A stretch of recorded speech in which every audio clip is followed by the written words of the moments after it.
Yooyyaa harka fuunee akkam jirtu. Kun hambaa miidiyaadha. Hambaa miidiyaan qabiyyee isaa gabbisuun teeknooloojiin of tumsee tamsaasa isaa eegaluuf qophii hunda xumuree jira.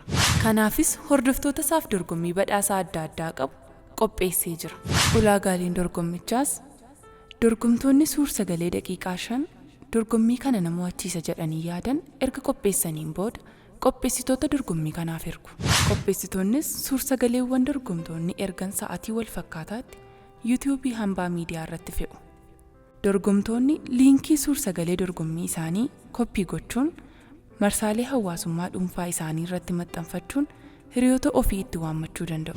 Bu'aan dorgommii kanaa kan lakkaa'amu baay'ina nama hiriyoota isaa sabiskiraayib gochisiiseetii yoo ta'u, qulqullinni suur-sagalee, baay'inni laayikii, komentii fi sheerii akkasumas hangi daawwii viidiyoochi YouTube irratti argatus murteessaadha.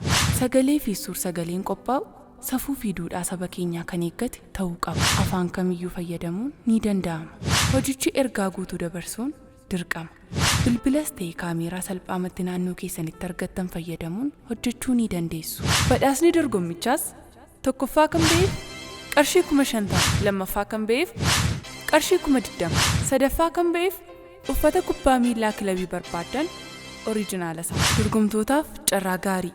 Hambaa miidiyaan hambaan nyaatu. Dhalootaaf hambaa dabarsa.